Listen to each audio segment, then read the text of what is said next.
Fajita. Hello, Ruth. Hello, everyone. Fajita, you don't look very comfy today.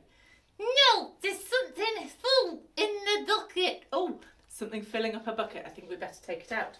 Oh, there you go. That's better. Oh, yeah, that's much better. Right, let's see what it was. Oh, I love this stuff.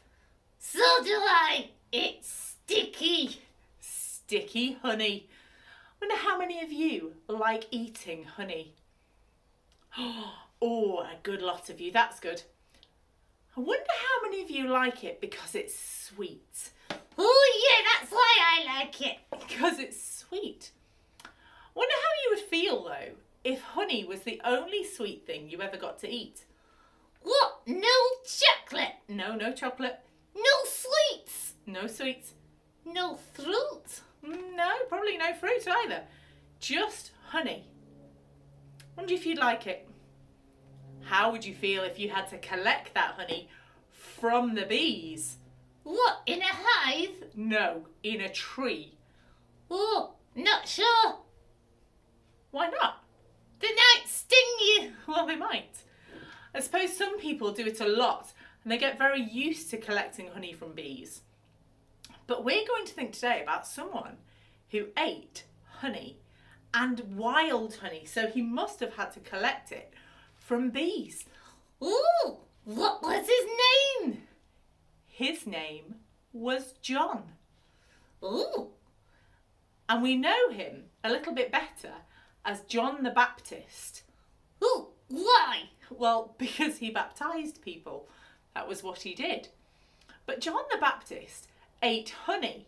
What else did he eat? Well, before I tell you what else he ate, I want you to tell the person next to you your favourite dinner time food.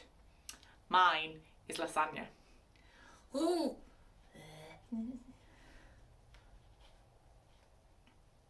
Now, Fajita's a little bit worried that some of you might have said roast chicken. No! Or fajitas. No! I wonder what it is. I bet none of you said locusts. What are locusts? Locusts are insects. They're a bit like crickets and grasshoppers. Ugh. Yuck. No. Have you ever eaten one? Do you know? Well, no. Well, you can't say it's yuck until you've tried. But I wonder if that is what you would like to eat. Locusts and wild honey. Ooh. Why? Because that's what John the Baptist ate.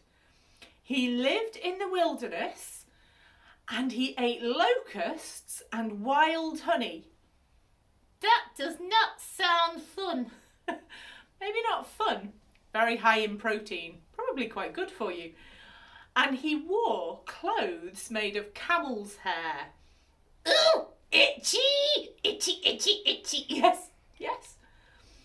He must have looked like quite an unusual man because he lived in the wilderness and wore camel's hair and ate locusts and honey. But the Bible tells us that John had a really important job. Really? Yes. We hear about John in the Gospel of Mark in chapter 1. I will send my messenger ahead of you who will prepare the way. A voice of one calling in the wilderness, prepare the way for the Lord, make straight paths for him. Oh, so was John the voice? Yes, because it says, and so John the Baptist appeared in the wilderness, preaching a baptism of repentance for forgiveness of sins. What does that mean? Repentance means turning around, turning and doing a new thing, changing what you used to do. Because you know that you are forgiven by God. Oh, okay. And it says John told people that there was someone else coming. Ooh, I know who. Oh, go on then. Who? Jesus. Exactly. The Bible tells us that John the Baptist was the person who came ahead of Jesus to tell people to get ready. Now, I want you to imagine that King Charles is coming to where you live.